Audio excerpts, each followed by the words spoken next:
اعوذ باللہ السمیع العلیم من الشیطان اللعین الرجیم بسم اللہ الرحمن الرحیم الحمد للہ رب العالمین وصلی اللہ علی محمد وآلہ الطاہرین اللہم صلی علی محمد وآل محمد وعجل فرجہم۔ تقسیمات الالفاظ میں تقسیم اول کے ذیل میں ہماری گفتگو جاری و ساری تھی، اور گزشتہ درس میں آپ کی خدمت میں دو قسموں کا بیان مکمل ہوا تھا، یعنی مختص و مشترک، ایسا ہی ہے۔ تیسری قسم یعنی المنقول۔ خوب، تقسیم کا معیار کیا ہے؟ لفظ بما ہوا اللفظ الواحد، ٹھیک ہے؟ لفظ کی طرف ہم ناظر ہیں اس حیثیت سے کہ وہ لفظ واحد ہے۔ اب اس لفظ کو جب ہم نسبت دیں گے اس کے معنی کی طرف، تو یہاں اس کا معنی بھی ایک یا کئی۔ اگر معنی ایک تو لفظ ایک، معنی ایک تو مختص، ٹھیک ہے؟ پھر اگر لفظ ایک اور معنی کئی تو پھر دیکھا جائے گا ان کے درمیان کیا تفاوت ہے۔ آیا علت تسویہ وہ لفظ تمام معانی کے لیے علی حدۃ وضع ہوا ہے تو منقول، ٹھیک ہے؟ اگر تسویہ نہ ہو، بالعرض نہ ہو، بلکہ بالطول ہو، یعنی یہاں سے پھر دو قسمیں بن جائیں گی، ٹھیک ہے؟ اور وہ اس طریقے سے بنیں گی کہ لفظ کے معانی متعدد ہیں، خوب، سب کے لیے وضع ہوا ہے لیکن بالتسویہ نہیں ہوا ہے، ٹھیک ہے؟ برابر برابر وضع نہیں ہوا ہے، بلکہ تقدم و تاخر ہے، سابق و مسبوق کی نسبت ممکن ہے، پہلے اس کے لیے بعد میں اس کے لیے، تو پھر دیکھا جائے گا دو قسمیں بنیں گی۔ آیا معانی سابقہ کے ساتھ کوئی مناسبت کو ملحوظ خاطر رکھا گیا یا نہیں رکھا گیا ہے؟ رکھا جائے تو منقول، نہ رکھا جائے تو مرتجل، یہ چیز ہے۔ پھر اس سے بالکل ہٹ کر وہ کیا ہے؟ حقیقت و مجاز۔ حقیقت و مجاز لفظ ایک ہے، لفظ ایک ہے، اسی کی صفت ہے حقیقت و مجاز، ایک ہی لفظ کا نام ہے حقیقت و مجاز۔ یہ وہ لفظ ہے جس کے معنی متعدد ہیں اور ان میں سے فقط ایک معنی کے لیے وضع ہے، وضع فقط ایک کے لیے، باقیوں کے اندر استعمال ہے۔ تو وہی لفظ جس کے کئی معنی ہیں، اس وقت کہ جب وہ قرینہ معینہ کے ذریعے سے معنی حقیقی موضوع لا میں استعمال ہو تو حقیقت، اور یہ استعمال حقیقی، اور جب یہ لفظ اپنے باقی معنی کے جن کے لیے وضع نہیں ہوا ہے قرینے کے ساتھ ان کے لیے استعمال ہو تو مجاز، اور اس استعمال کو استعمال مجازی کہیں گے۔ یہ تھا خلاصہ۔ اب آئیے کتاب کے اندر الثالث، آغا ایک نمبر، صحیح ہے؟ وَهُوَ اللَّفْظُ الَّذِي تَعَدَّدَ مَعْنَاهُ۔ منقول وہ لفظ ہے کہ جس کا معنی، جس کے معانی متعدد ہوتے ہیں، کئی معنی ہوتے ہیں۔ وَقَدْ وُزِعَ لِلْجَمِيعِ كَالْمُشْتَرِكِ، اور تحقیق اس لفظ منقول کو وضع کیا گیا ہوتا ہے تمام معانی کے لیے کالمشترک، مشترک کی طرح، یعنی کلن علی حدۃ، جو وہاں پر بیان کیا گیا تھا کل مشترک سے مراد وہی ہے۔ خوب، آگا پھر فرق، نقطہ افتراق یہ ہے وَلَٰكِن يَفْتَرِقُ، ہاں لیکن یہ لفظ منقول مفترق ہوگا، جدا ہوگا، عنہ عن المشترکی اس طرح سے کہ ان الوضع لأحدها مسبوق بالوضع للآخری، اس طرح سے کہ ان معانی میں سے کسی ایک کے لیے وضع مسبوق ہوگی بالوضع الآخری، وضع آخر پر۔ کیا مطلب؟ وہاں کیا کہہ رہے تھے؟ من دون ان یسبقا، وہاں ایک لفظ کا اپنے متعدد معانی کے لیے وضع میں سابق و مسبوق کا سلسلہ نہیں تھا مشترک میں، کہ کہا جائے پہلے اس کے لیے وضع ہے تو پھر اس کے لیے وضع ہے تو پھر اس کے لیے وضع ہے، ایسا نہیں ہے۔ اس کے اندر ہے، اس کے اندر ہے۔ بی انا، افتراق اس طریقے سے، یعنی یہ لفظ منقول لفظ مشترک سے اس طرح سے جدا ہوگا کہ بے ان الوضع لأحدہا، ان متعدد معانی میں سے کسی ایک کے لیے وضع مسبوق۔ خوب دیکھیں، ایک ہوتا سابق گزشتہ، ٹھیک ہے نا، اور ایک ہے مسبوق۔ یہ لفظ ایسا ہے کہ اس میں تھوڑی سی بڑی دقت ہوتی ہے۔ سبق کا مطلب ہوتا ہے گزر گیا، وہ ایک شخص گزر گیا۔ سبق کا مطلب سبقت لے گیا۔ اچھا، وہ جو سبقت لے گیا اس کے لیے ہم یہ کہتے ہیں کہ وہ ماضی ہو گیا ہے، لیکن در حقیقت وہ پہلے، واقعاً صحیح ہے، ماضی پہلے حال بعد میں صحیح ہے نا، ماضی پہلے ہے نا، پہلے نمبر پہ ماضی ہے، دوسرے نمبر پہ حال ہے، تیسرے نمبر پہ استقبال ہے۔ زاویہ بدل کے، جہت بدل کے دیکھ لیں تو سابق کا مطلب وہ گزر گیا جو، صحیح ہے، تو مسبوق ہوئے جو بعد میں آ رہا ہے۔ تو ان معانی میں سے کسی ایک کے لیے وضع مسبوق ہوگی، یعنی بعد میں آئے گی، یعنی سابق و مسبوق کا رشتہ رہے گا صحیح ہے، ٹھیک ہے۔ بِأَنَّ الْوَضْعَ لِأَحَدِهَا، اس طرح سے کہ بالتحقیق وضع لِأَحَدِهَا، ان معانی میں سے۔ یہاں اس ضمیر کو لفظاً کہاں پلٹانا چاہیے؟ مجھے تو لگ رہا ہے لفظاً پلٹے ہی نہیں گزشتہ عبارت کے اندر کہیں۔ آپ اس کو جو ہے نا حکماً ضمیر کو رجوع دینا پڑے گا، کیونکہ لفظ جمیع کے لیے بھی یہ ضمیر بہرحال اس کو رجوع دینا مشکل ہو جائے گا، مگر یہ کہ ہم اس ضمیر کو تعویل بے جماعت کریں اور جمیع کی طرف رجوع دیں تو وہ ایک الگ چیز ہوگی۔ ہاں، کیا کریں گے؟ یہی ہوگا جیسے کہ ہم کہتے ہیں مفرد مؤنث کی ضمیر کو ہم وہ پیچھے والے لفظ کی طرف، یعنی جمی بے معنی جماعت لے کر تعویل کریں، اور پھر ہم یہ کہتے ہیں کہ ضمیر وہاں پلٹ رہی ہے، اور کیا کہہ سکتے ہیں؟ مسبوق، یہ وضع مسبوق ہوگی، صحیح ہے۔ ایک وضع پہلے سابق گزر چکی ہے، اب ہم یہ کہیں گے کہ ان معانی میں سے ایک وضع مسبوق ہے، یعنی بعد میں آئی ہے، ٹھیک ہے، بالوضع للآخری۔ سوال یہاں پر آئے گا نا کہ اگر یہ لوگ وضع کہہ رہے ہیں تو کثرت استعمال کی وجہ سے تو کوئی لفظ منقول ہوتا ہے نا، پھر وہ کہاں جائے گا؟ کثرت استعمال والا خود بخود اس سے خارج ہو جائے گا۔ ابھی بات ہی صرف وضع کی ہے، منقول کے اندر بھی کثرت استعمال والا بھی تو آتا ہے نا۔ منقول کے اندر ہم یہ یعنی کثرت استعمال میں ہم یہ بحث ہی نہیں کریں گے، ابھی جہتی فقط وضع کی ہے کہ وضع میں سابق و مسبوق ہے، وضع کا نقل مراد ہے۔ کثرت استعمال کرنا تو وضع نہیں ہوتا نا، ختم ہو جائے گی نا بات، یہ وضع نہیں نکل جائے گا تو یہ نقل و منقول والی گفتگو بھی ختم ہو جائے گی، سابق و مسبوق کی گفتگو بھی ختم ہو جائے گی۔ منقول نہیں ہوتا ہے، مطلب منقول کیا منقول ہوگی؟ منقول جو عرفی ہوتا ہے وہ اسی کے اندر ہوتا ہے، وہ بھی لیکن وہ وضع ہے۔ عرفی کا کیا مطلب ہے؟ عرف بھی وضع تو کرتی ہے نا، وہ وضع ہے، وضع کے خارج نہیں ہے۔ ابھی خود ہی اس کے اندر داخل کریں گے آخری پیراگراف کے اندر، وہ بھی اس کے اندر داخل ہے، ٹھیک ہے نا۔ ہاں، البتہ یہاں تک کی تعریف مرتجل کو بھی شامل ہے، لہٰذا اب مرتجل کو نکالنے کے لیے اب ایک اور فصل لا رہے ہیں، مع ملاحظۃ المناسبۃ بین المعنیین فی الوضع اللاحقی۔ یہ بہت اچھا استعمال لفظ کیا ہے، یعنی سابق کے مقابلے میں ہوتا ہے لاحق۔ لاحق مطلب ابھی جس سے ہم ملحق ہوئے ہیں، ابھی، ٹھیک ہے۔ ایک مرتبہ لفظ کو ایک معنی کے لیے وضع کیا، وہ سابق معنی تھا، اور اب ایک اور نئے معنی کے لیے وضع کر رہے ہیں، یہ لاحق ہے۔ تو کرے منقول میں فقط اس بات کا خیال کیا جاتا ہے کہ دونوں معنی جو ہیں، پہلا والا اور اب والا، ان دونوں معنی میں کوئی نہ کوئی مناسبت ہونی چاہیے۔ ایسے نہیں کہیں کا پیر کہیں کا منہ، ایسا نہ ہو، کوئی نہ کوئی مناسبت ہونی چاہیے، یہ بتلانا چاہ رہے ہیں۔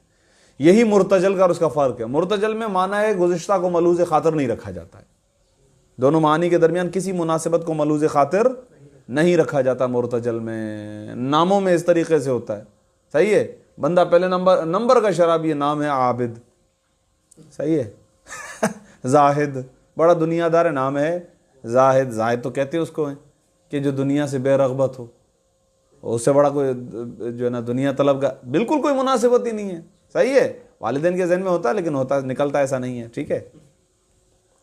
خوب دیکھیں اور بھی کئی مثالیں آ سکتی ہیں اس کے اندر، لوگ ایسے رکھ دیتے ہیں نام بہرحال کس بعض چیزوں کے، دونوں میں مناسبت نہیں ہے آپس میں، مرتجل میں نہیں ہے، مرتجل میں یہ نہیں ہوگی کہیں کس میں اس میں رکھیں گے مناسبت کا خیال، یہ بتلانا چاہ رہے ہیں مع ساتھ ملاحظت المناسبتی، مناسبت کو ملاحظہ کرنے کے ساتھ. اچھا مناسبت کہاں؟ بین المعنیین، ان دو معانی کے درمیان جن کا ذکر کر رہے ہیں کہ ایک سابق ایک مسبوق، یہاں اب ایک نام دے دیا، ایک سابق دوسرا لاحق. فی الوضع اللاحقی، لاحق یعنی بعد میں آنے والی جو وضع ہے، اس کے اندر کیا کریں گے؟ دیکھیں گے پہلے والا معنی کو ہم دوسرے والے لفظ کو جو پہلے ایک اور معنی میں استعمال ہو رہا تھا اب ہم ایک اور معنی میں جو استعمال کرنے جا رہے ہیں، دیکھیں گے دونوں معنی میں کوئی مناسبت ہے یا نہیں ہے. ڈائریکٹ مثال کے اندر آتے ہیں تو واضح ہو جائے گا. مثل لفظ الصلاتی، مثلا لفظ الصلاۃ الموضوعی، یہ وہ لفظ ہے کہ جس کو یہاں پر لفظ الموضوع وضع صفت لفظ ہے، وہ لفظ صلاۃ کے جس کو وضع کیا گیا اولا للدعائی، پہلی مرتبہ اس کو وضع کیا گیا کس کے لیے؟ دعا کے لیے، مطلقاً دعا، صلاۃ یعنی دعا. ٹھیک ہے. ثم نقلا،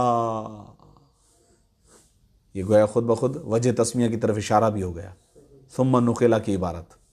پھر اسی لفظ صلاۃ کو منتقل کیا گیا پھر شرع الاسلامی، شریعت اسلامیہ میں، لہذہ الافعال المخصوصتی، ان افعال مخصوصہ کے لیے وضع کیا گیا شریعت اسلامی کے اندر. شارع خود رسول اللہ نے کہہ دیا صلاۃ، اس کو صلاۃ کہہ دیا. کس کو؟ من بیان، لہذا کا بیان. من قیام و رکوع و سجود، مثلا 11 اجزاء پر مشتمل ہے نماز. مثال لیتے ہیں، فرض کرتے ہیں رکن اور غیر رکن ملا کے 11 ہے نا واجبات نماز، مثلا مثال کے طور پہ واجبات نماز جو ہے، چلے فرض کرتے ہیں ہم مستحبات کو بھی ملا لیں اور زیادہ ہو جائیں گے. تو یہ ہے، یہ افعال مخصوصہ ہیں کہ جن سے جڑ کر ایک عمل سامنے آیا ہے جس کا نام انہوں نے رکھ دیا. کس نے رکھ دیا؟ رسول اللہ نے رکھ دیا. کیا؟ الصلاۃ. یہ الصلاۃ عربی زبان میں ہی پہلے دعا کے معنی میں استعمال ہو رہا تھا، مطلق دعا. اب یہ چند ایک افعال سے مرکب ہو کر ایک خاص طریقے کی عبادت ہے، اس کو نام دے رہے ہیں. کوئی مناسبت ہے؟ کہہ رہے ہیں ہاں ہے، مناسبت ہے، اس لیے کہ نماز دعا ہی ہے. نماز کے اندر بھی دعا کا ہی زاویہ ہے. دعا کیا ہے؟ خدا کو پکارنا. نماز کیا ہے؟ خدا کو پکارنا. مناسبت کو ملوز نظر رکھا گیا ہے کہ خدا کی طرف متوجہ ہونے میں اس کے اندر تناسب موجود ہے. بہرحال خوب، ہاں تو پھر مرتجل کے اندر چلا جائے گا. یہی کہنا چاہ رہے ہیں من قیام و رکوع و سجود و نحوہا سے مراد باقی ارکان ہو جائیں گے. اس کے اندر کیا کیا آ جائے گا؟ سجدہ آ گیا؟ نہیں، سجدہ تو لکھا ہوا ہے. تشہد آ گیا، تکبیرۃ الاحرام آ گیا، صحیح ہے. باقی سارے اعمال افعال جو بھی ہیں لمناسبتھا. خوب، ثم نقل، کیوں؟ لمناسبتھا. صحیح ہے، اس لیے کہ ان کو مناسبت ہے، ان افعال مخصوصہ کو مناسبت ہے بالمعنی اولی، معنی اول کے ساتھ مناسبت ہے. وہاں بھی دعا ہے، یہاں بھی دعا ہے. وہاں پر بھی خدا سے تقرب ہے، یہاں بھی خدا سے تقرب ہے. وہاں سے خدا کی طرف متوجہ ہونا، یہاں بھی خدا کی طرف متوجہ ہونا. دعا کیا ہے؟ دعا، نماز کو دعا ہی کہا گیا ہے حقیقت میں. ایک اور مثال لے لیجئے، وَمِثْلُ لَفْظِ الْحَجِّ. یہ کس چیز کا آواز ہے؟ حج کے لفظ کی مثل، لفظ حج الموضوعی کس چیز کا ہے؟ اچھا، الموضوعی وہ لفظ حج کے جس کو وضع کیا گیا تھا اولاً پہلی مرتبہ للقصدی مطلقاً، قصد، ارادہ، قصد مطلق کے لیے وضع کیا گیا تھا. حج یعنی قصد. خوب، ثم نقل، پھر اسی لفظ حج کو نقل کیا گیا لقصدی مکہ المکرمتی، مکہ مکرمہ کی طرف قصد کرنا جب مقصود ہوتا ہے. بالافعال المقصودتی، مخصوصتی، افعال مخصوصہ کے ساتھ. افعال مخصوصہ کیا ہوتے ہیں؟ گھر سے تلبیہ کرنا ہے، شروع کریں تلبیہ، یہ کریں وہ کریں یہ کریں وہ کریں، استطاعت، پیچھے کا خرچہ، راستے کی، یہ ساری چیزیں کیا ہوتی ہیں؟ یہ حج کا پورا برنامہ ہوتا ہے پہلے روز سے آخری روز تک۔ او یہاں سے جائیں گے وہاں جہاز میں جانا ہے، احرام وہاں پہ پہننا ہے، یہ وہ کرنا ہے، یہ سارے ارادے پر مشتمل ہے، ارادے سے ہٹ کر نہیں ہے۔ مناسبت اپنی جگہ پر موجود ہے کہ ان افعال مخصوصہ کے اندر بھی بہرحال قصد ہے یا نہیں ہے؟ قصد ہے۔ ثم نقل لقصد مکۃ المکرمتی، مکہ مکرمہ کے قصد کے لیے منتقل کیا گیا، بالافعال المخصوصتی، افعال مخصوصہ کے ساتھ، بالوقت المعینی، وقت معین کے ساتھ بھی۔ ہاں وہ میں ملا رہا ہوں اس کو پیچھے سے، ٹھیک ہے نا؟ والوقت المعین یعنی بالوقت المعین، عطف کریں گے پیچھے، وقت معین بھی ہونا چاہیے۔ رمضان میں حج نہیں ہوگا، اسی وقت آپ کو قصد کرنا پڑے گا۔ ادھر بھی قصد یہی ہے، وقت کا قصد، زمانے کا قصد، جگہ کا قصد، یہ احرام کا قصد۔ آج سے یہ وہ چیزیں جو مجھ پر حلال تھی، اب 28 چیزیں تقریباً ہوتا ہے، 29 چیزیں کتنی ہیں مجھے نہیں یاد، آپ دیکھیں گے فقہی مسائل کی رو سے کہ جناب علی یہ احرام پہن لیا آپ نے، اب جو ہے وہ یہ چیزیں آپ پر کیا ہو گئی؟ حرام ہو گئی۔ یہ قصد، ادھر سے جاؤں گا یہ قصد، پہلے مکے جاؤں گا یہ قصد، عمرہ کروں گا یہ قصد، ہر چیز کے اندر قصد ہے یا نہیں ہے؟ خواب، اس لیے معنی مناسبت ملحوظ نظر رکھا گیا ہے مناسبت کو۔ کہہ رہے ہیں 2 مثالیں ہم نے آپ کو دی ہیں، وَهَكَذَا اکثر المنقولات فی عرف الشرع وارباب العلوم والفنون۔ لفظ حج ہوتا ہے، حج ہوتا ہے، حج ہے، کیا قرآن کے اندر تو حج بھی استعمال ہوا ہے لفظ، وہ زحمت کے معنی میں بھی استعمال ہوتا ہے، کوشش کے معنی میں بھی استعمال ہوتا ہے، حج بھی استعمال ہوا، بس اب بولیں یہ بھی استعمال ہوا ہے، تینوں معنی میں استعمال ہوا ہے، تینوں میں معنی کے اعتبار سے فرق کرے گا۔ یہاں پر لفظ حج ہے، ٹھیک ہے۔ وَهَكَذَا اکثر المنقولات، اسی طریقے سے اکثر منقولات، یہ تو ہم نے 2 مثالیں دی ہیں۔ خود روزہ، الصوم لغتاً الامساک مطلقاً، لما میں پڑھیں گے، روزہ لغوی اعتبار سے رکنا ہے مطلق طور پر، مطلق رکنے کو کہتے ہیں، رکنا یعنی اپنے آپ کو دور کر لینا کسی چیز سے، امساک یعنی اپنے آپ کو روک لینا۔ اب کس سے روکیں گے؟ کھائیں گے نہیں، اس سے رک گئے، ہاں پئیں گے نہیں، اس سے رک گئے، واہ واہ واہ واہ واہ واہ، مبتلات روزہ 8 10 11 12 جتنے بھی ہوں، سوئمنگ پول میں نہیں نہائیں گے۔ مطلب گزشتہ فقہا کے فتاویٰ کے مطابق آغا سیسانی وغیرہ نے تو اجازت دے دی ہے، صحیح ہے، لیکن گزشتہ فقہا کے وہاں بھائی سوئمنگ پول میں نہیں نہائیں گے، یعنی اپنے آپ کو پانی میں نہیں ڈبوئیں گے، صحیح ہے۔ آغا بھی شاید غالباً مکروہ کے قائل تو ہیں، نہیں ہے، اجازت دے دی ہے۔ اچھا سر، وہی سر ہی جائے گا، ظاہر ہے، وہ باقی کیا کرنا ہے، سوئمنگ پول میں سر ہی جائے گا انشاءاللہ، باقی تو کوئی حرج نہیں ہے، صحیح ہے، ایسے ہی پانی میں اتر جائیں۔ یہ ممکن ہے پورا جسم خالی سر ڈالیں پھر بھی مکروہ ہو جائے گا، پھر بھی مکروہ ہو جائے گا، صحیح ہے، ٹھیک ہے۔ تو کیا مطلب یہی ہے کہ بھائی انہوں نے کہہ دیا، اب یہ کیا، ان چیزوں سے اپنے آپ کو روکنا، یہ مبتلا تھے روزہ میں سے ہو گیا، رک رہے ہیں نا آپ ان چیزوں سے، تو معنی مناسبت کا خیال رکھا گیا ہے۔ اور بھی ہیں انشاءاللہ عبادتوں میں۔ خوب، اب یہ کیا کہہ رہے ہیں؟ اشارہ دے رہے ہیں، وَهَكَذَا اکثر المنقولات، اسی طریقے سے اکثر منقولات، فی عرف الشرع، شرع کی عرف میں، عرف یہاں پر بے معنی وہی اصطلاح ہے، یعنی شریعت کی اصطلاحات میں، شریعت کے عرف میں یعنی شریعت کی اصطلاحات، شریعت اس طریقے سے وضع کرتی ہے، شریعت اسلامیہ کے اندر وضع ہوتے ہیں، جیسے میں نے لفظ الصوم بتایا، یہ ایک اور مثال تھی، وَأَرْبَابِ الْعُلُومِ وَالْفُنُونِ، اور ارباب علوم و فنون کے عرف میں، یعنی ان کی اصطلاحات میں، اہل مناطقہ، صحیح ہے، تصدیق کو اس معنی میں استعمال کرتے ہیں، عرفی لحاظ سے تصدیق، ہاں لازمے کا نام تھا، انہوں نے ملزوم کو نام دے دیا تھا تصدیق، مثلا لفظ التصدیق کو انہوں نے اپنی اصطلاح دے دی۔ اسی طریقے سے بہت سارے الفاظ یہ استعمال کریں گے اہل مناطقہ، تو یہ جناب علی کیا کرتے ہیں، یہ ایک لفظ کو اٹھا کے دوسرے معنی میں استعمال کرتے ہیں، مناسبت کو ملحوظ خاطر رکھتے ہوئے، اہل مناطقہ، اہل فلاسفہ وغیرہ وغیرہ وغیرہ وغیرہ۔ وَمِنْهَا، خوب انہی منقولات میں سے ہے لفظ السیارتی، لفظ السیارہ، لغوی معنی اس کا ہے قافلہ. لغت میں جا کر چیک کریں گے, یہ کہہ رہے ہیں لغوی معنی. لغت کے اندر آپ جا کر چیک کریں گے, اس کا پہلا معنی تھا قافلہ.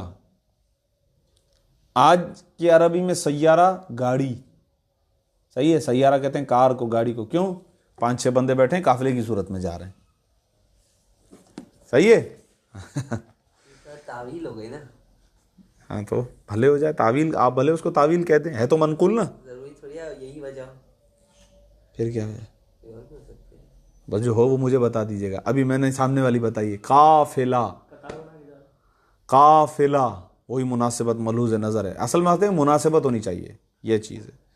اسی طریقے سے والطائرہ, طائرہ کے اندر بھی لغت کے اندر جا کر دیکھیں گے, مثلا ہر وہ پرندہ کہ جو دو پر رکھے, ہوا میں پرواز کرے وغیرہ وغیرہ وغیرہ, اس کے لیے کلی طور پر وضع ہے. جہاز کو کہتے ہیں اب طائرہ یا طیارہ, صحیح ہے. پرندے کو کہتے تھے طائرہ, پرندہ پروں کو کھول کے پرواز کر رہا ہے, اب ہوائی جہاز. ٹھیک ہے, اس طریقے سے. والہاتفی, انہی میں سے ایک لفظ ہے ہاتف. ہاتف ایسی آواز کہ جو سنائی دے, البتہ بولنے والا دکھائی نہ دے.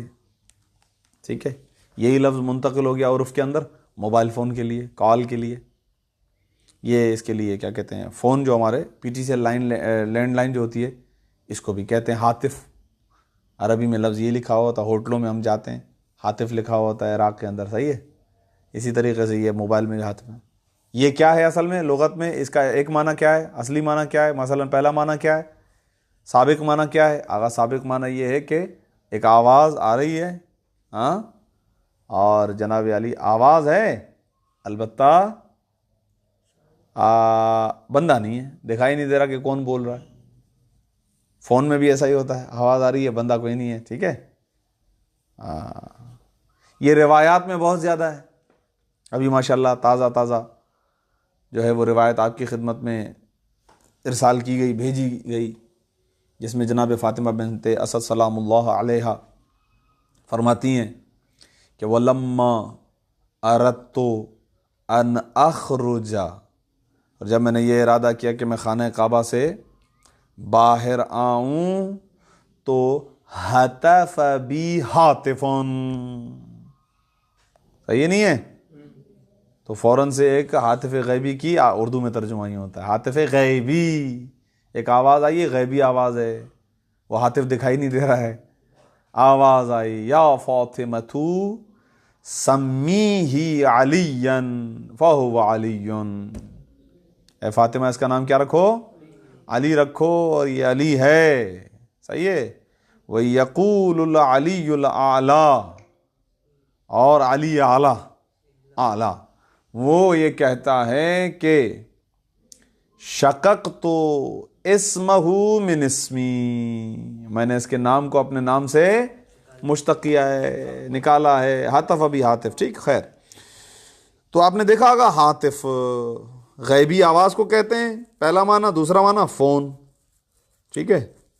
والمذیاع, اچھا, مذیاع کا لفظی معنی یعنی وہ آلہ جس کے ذریعے سے کسی چیز کو پھیلایا جائے.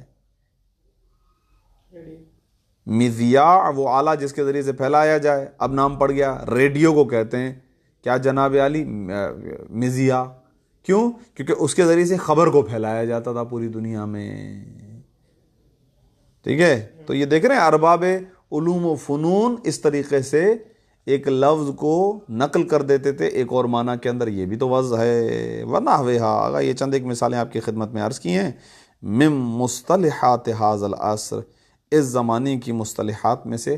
اور بھی بہت ساری ایسی اصطلاحات ہیں کہ جو ارباب علوم و فنون وضع کرتے ہیں ایک لفظ کو ایک معنی کے لیے, جبکہ خیال رکھتے ہیں اس بات کا کہ اس معنی اور معنی گزشتہ کے درمیان مناسبت ہو. خوب, اب ایک اور مطلب ہے اسی کے ذیلی ہے, وہ کیا ہے؟ والمنقول ينسب الى ناقل.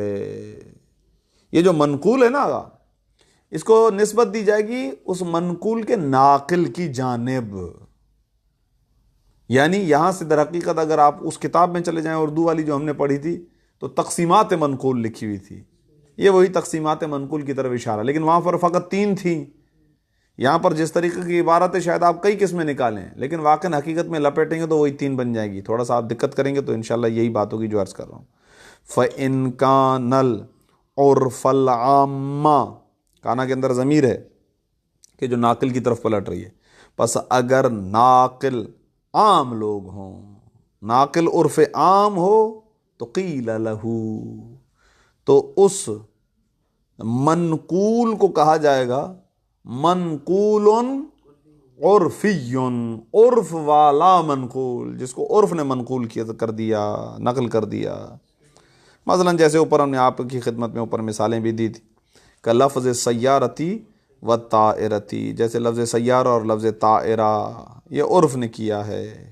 وَإِن كَانَ النَّاقِلُ الْعُرْفَ الْخَاصَّ، اور اگر ناقل منقول عرف خاص ہو یعنی خاص لوگ ہوں تو قیل لہو، نیچے آ رہا ہے اس کا، کا عرف اہل شرعی، یہ عرف خاص ہے. اہل شریعت یہ عرف خاص کہلائے گا. اہل شرع، شارعین نے، رسول اللہ نے، انبیاء نے فرض کریں اس طریقے سے کر دیا کہ آج سے یہ لفظ اس معنی کے لیے ہے. یا والمناطقتی، یا عرف مناطقہ، منطقیوں کے ہاں یہ ہے مثلا. والنحاتی، نحویوں کے ہاں یہ ہے مثلا. کلمتن، لغوی اس کا ایک معنی ہوگا، اصطلاح کے اندر منقول کر دیا. کیا کہتے ہیں ہم یہ اصطلاح میں کیا کہتے ہیں؟ وہی ہے منقول عرفی ہو جائے گا وہ. البتہ کون سا عرفی؟ اصطلاحی. کیوں؟ میں نے کہا نا اس کو سمیٹیں گے نا تو وہ وہی اسی کے اندر چلا جائے گا. عرف کا لفظ یہاں پر استعمال کر رہے ہیں لیکن یہاں پر مراد عرف خاص ہے. یعنی انہوں نے حقیقت میں 2 قسمیں کر دی ہیں آغا نے، عرف عام اور عرف خاص. منقول عرفی عامہ اور منقول عرفی خاصہ، یہ کہہ دیں آپ. کا عرف اہل شرعی، اہل شر کا عرف، یہ شر نہیں ہے، شرع، ہاں عین کے ساتھ. والمناطق، مناطق کو عطف کریں گے اہل پر، کا عرف المناطق. والنحاتی، نحویوں کا ایک عرف ہے. والفلاسفتی، فلاسفہ کا ایک عرف ہے، وہ بھی اسی طریقے سے کرتے ہیں کہ ایک لفظ کو اپنے معنی میں استعمال کرتے ہیں.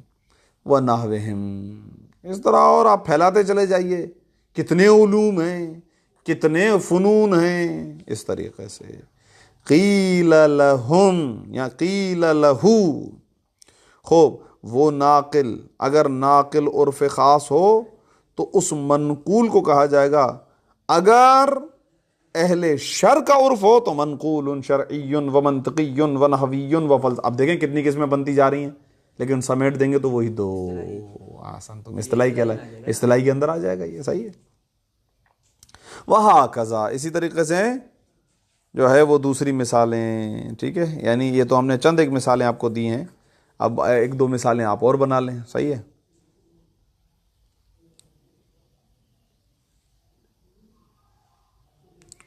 اس کے لیے فرماتے ہیں کہ وقیل لہو بصورت عامۃ منقول اصطلاحی او اصطلاح خاص، یہ عبارت بھی اس کے لیے استعمال کی جا سکتی ہے. وہ آ جائے گا نا گول کباب کے نا. اچھا، جو انہوں نے لکھی گول کباب کے لیے استعمال ہوتا ہاں اردو میں جو تھی، میں تو بھول گیا. آپ گول کباب کے لیے استعمال ہوتا تھا. اچھا، جیسے لفظ پانا، ہاں پانا، کوفتہ کوفتہ. پانا تو وہ جس کے ساتھ نٹ بلٹ کھولتے ہیں، پانا وہ جو کوئی چیز پا جائے. اب سوال یہ ہے کہ آیا ان دونوں کے اندر مناسبت ہے یا نہیں ہے؟ مناسبت ہے، نہیں ہے نا، کوئی مناسبت نہیں ہے. کس کے اندر؟ یہ جو آپ بتا رہے ہیں یہ چلا جائے گا اس کے اندر، مشترک کے اندر چلا جائے گا. صحیح ہے. سب کے لیے الگ الگ وضع ہے ایک طرح سے. ٹھیک ہے. اور یہ ضروری نہیں ہے اس جیسے دیکھیں جس جیسے گزشتہ درس میں عرض کر رہا تھا آپ کی خدمت کے اندر کہ ایک ہی واضح ہو. نہیں، کئی واضح ہو سکتے ہیں. آپ کو پتہ ہی نہیں ہے سابق و مسبوق ہے بھی صحیح یا نہیں ہے، نہیں ہے، پتہ ہی نہیں ہے، کچھ بھی نہیں ہے. 10 واضح ہیں. یہ لفظ جو ہے جناب عالی سونا، ادھر پاکستان والے استعمال کرتے ہیں نیند کے لیے، مثال دے رہا ہوں سمجھانے کے لیے. کوئی اور چلے جائیں کسی اور جگہ پر سونا گولڈ کے لیے، ہو سکتا ہے سونا سونے کو بولتے ہوں، سونا. صحیح ہے، سونا صحیح ہے. اب دیکھ رہے ہیں آپ یہ لفظ، آپ اس کے اندر کیا کہہ سکتے ہیں؟ آپ کہہ سکتے ہیں سابق و مسبوق، کوئی نہیں ہے. یہ سارے آ جائیں گے اس کے اندر مشترک کے اندر. مشترک لفظی کہیں گے اس کو, ٹھیک ہے نا. ایک اور اصطلاح بھی آئے گی مشترک معنوی. مشترک معنوی, اس کے اندر ایسا ہوتا ہے کہ لفظ بھی ایک ہوتا ہے, معنی بھی ایک ہوتا ہے, البتہ اس معنی کے افراد کئی ہوتے ہیں, وہ مشترک معنوی ہے. جیسے کہ انسان, یہ مشترک معنوی ہے. یہ ابھی جو میں نے کل پڑھایا ہے ایک لفظ کے کئی معنی, وہ مشترک لفظی ہے. بال, ابھی یہ والا بال, وہ والا بال. اچھا, اور کیا اس کے علاوہ؟ سونا, ابھی مثال دی, یہ بھی مشترک کی مثال آ جائے گی. انہوں نے مثال دی پانا. پانا اردو میں کہتے ہیں وہ نٹ بول ٹائٹ کرنے والے اوزار کو. پانا, کسی چیز کو پانا. صحیح ہے. او واہ واہ واہ واہ واہ واہ. نصاب المنطق والے نے مختص کی بھی 3 قسمیں کی تھی, علم, متواتی, مشکک, وہ بھی نہیں کی انہوں نے. ضرورت نہیں, وہ انشاءاللہ اگلے مرحلے میں آگے جا کے متوتی, اس کو میں نے وہاں پہ بھی آپ کو بتایا تھا, اگر آپ کو یاد ہو, اشارہ دیا تھا اس بات کی طرف کہ انہوں نے اس کے ذیل میں لکھا ہے لیکن اس تقسیم کے اندر ذکر نہیں کیا گیا آغا مرحوم مظفر نے. یہ کلی کے ذیل میں عرض کریں گے, کلی کے ذیل میں عرض کریں گے کہ آغا جان کبھی کبھار ایسا ہوتا ہے کہ مفہوم اپنے افراد کی بنسبت اس کے اندر تواتو ہوتا ہے, یعنی کوئی فرق نہیں ہوتا ہے. کبھی کبھار افراد کے درمیان فرق ہوتا ہے تو وہ مشکک ہو جائے گا. یہ فرق بہرحال اپنی جگہ پر ہے, تو یہ کلی کے ذیل میں عرض کریں گے. خوب, المرتجل. تو آگا منقول کا بھی نتیجہ کیا نکلا؟ منقول کا نتیجہ یہ ہے کہ معانی کئی ہیں, البتہ بالسویہ نہیں ہیں. یعنی وہ لفظ ان معانی کی بنسبت تساوی کی نسبت, یعنی سویہ کی نسبت سب کے لیے برابر ہو, ایسا نہیں ہے. آگے پیچھے ہیں بہرحال, یہ اس کی وضع ہے, پھر اس کی وضع ہے, یہ پھر اس کی وضع ہے, یہ سابق وضع ہے, پھر یہ لاحق وضع ہے, یہ بعد میں. البتہ ان معانی کے درمیان بہرحال کوئی نہ کوئی مناسبت موجود ہوگی. مرتجل میں وہ بھی نہیں ہے تو یہ اس سے بھی باہر ہو جائے گا. والمرتجل. اچھا, ارتجال کا لفظی معنی آپ ایک مرتبہ کہیں آیا ہے, منطق میں ہی پیچھے لفظ گزرا ہے, لفظ ارتجال گزرا ہے اچانک سے بغیر سوچے سمجھے. ارتجالن, بدیہی کے غالباً جو ہے بحث کے اندر آیا لفظ ارتجال. آیا نہیں آیا؟ ضروری بدی کو ہی کہتے ہیں. ہاں بتائیں. ہاں, سوچے بغیر. ارتجالن یعنی سوچے بغیر. صحیح ہے, یعنی یہ وضع ہو رہی ہے سوچے بغیر, پچھلی معنی کی طرف متوجہ ہی نہیں ہے واضح کہ یار یہ لفظ اس معنی کے لیے استعمال ہو رہا تھا, اس میں اور اس میں کوئی بہرحال مناسبت بھی ہے یا مناسبت نہیں ہے. اگر آپ کو یاد ہو تو شرح امثلہ اگر آپ میں سے کسی نے میرے سامنے پڑھی تو میں کہتا ہوں وہاں پر کہ بابا یہ جو آپ اصطلاحی تعریف کر رہے ہیں اس کا لغوی کے ساتھ کوئی نہ کوئی ربط ہونا چاہیے, کیونکہ وہ منقول ہے نا, ایک لحاظ سے منقول اصطلاحی ہے تو کوئی نہ کوئی ربط ہونا چاہیے, مناسبت ہونی چاہیے. لغت کی تعریف کہیں اور جا رہی ہو, اصطلاح کی تعریف کہیں اور جا رہی ہو, تو یہ صحیح نہیں ہے. اصطلاحی تعریف اور لغوی تعریف کے درمیان کیا ہونا چاہیے؟ مناسبت ہونی چاہیے. چلیں خیر, مرتجل میں کوئی مناسبت نہیں ہے, بغیر سوچے سمجھے, کوئی آمادگی نہیں ہوتی ہے, کوئی لحاظ معنی گزشتہ کا نہیں ہوتا ہے. البتہ اس کے اندر بھی وہی ہے, بالطول ہے. یعنی کیا مطلب بالطول؟ بالعرض کے مقابلے میں معنی ایک پھر دوسرا, یہ سابق ہے, یہ لاحق ہے, یہ ہے اپنی جگہ پر. یعنی منقول کے ساتھ اس نقطے میں یہ مشترک ہے. ہاں, وَهُوَ وَكَالْمَنْقُولِ بِلَا فَرْقٍ. یہ مرتجل منقول کی مانند ہے بغیر کسی فرق کے. اللہ, یعنی تقریباً سے میں سوائے.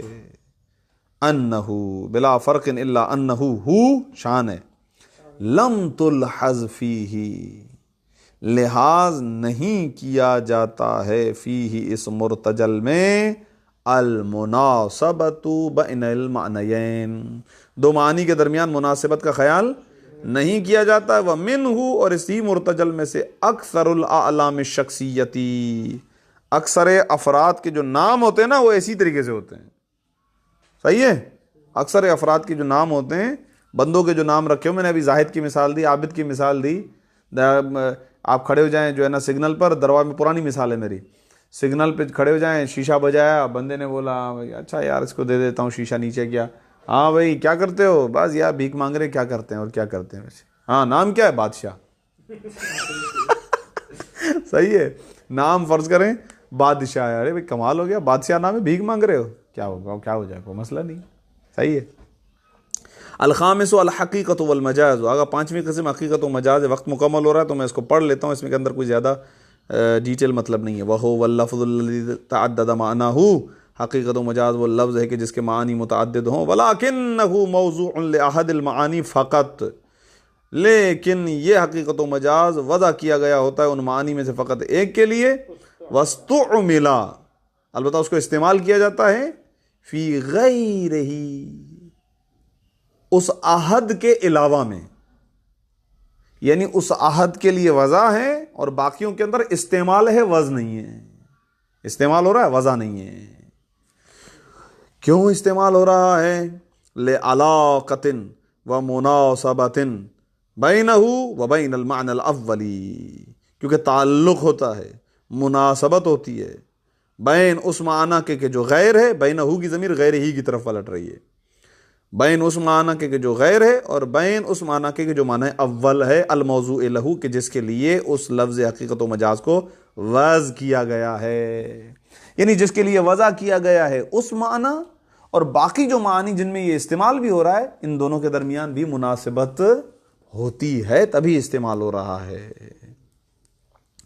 ہاں البتہ یہ ذہن میں رہے, کہہ رہے ہیں کہ اگر من دون ان یبلغ حد الوضع فی المعنی الثانی, کہہ رہے ہیں البتہ بغیر اس کے کہ پہنچ نہ جائے یہ حقیقت و مجاز, خاص طور پر اس صورت میں کہ جب یہ استعمال ہو رہا ہو غیر موضوع لا میں, اس وقت یہ پہنچ نہ جائے حد وضع کو فی المعنی الثانی, معنی ثانی. معنی ثانی سے مراد وہ معنی جس کے اندر یہ استعمال ہو رہا ہے, اس کے اندر حد وضع تک نہ پہنچ جائے. ہاں وضاحت انشاءاللہ ابھی اس کے اندر کوئی اتنا خاص مطلب نہیں ہے. وہ یسمى حقیقتاً فی المعنی الاول, جب معنی اول میں استعمال ہو تو حقیقت, اس کا نام کیا ہے؟ حقیقت. و مجازاً فی الثانی, اور اگر استعمال ہو رہا ہو فقط, یعنی غیر معنی موضوع کے اندر استعمال ہو رہا تو کہا جائے گا یہ لفظ مجاز ہے, یوں بولیں گے, اور استعمال مجازی ہے.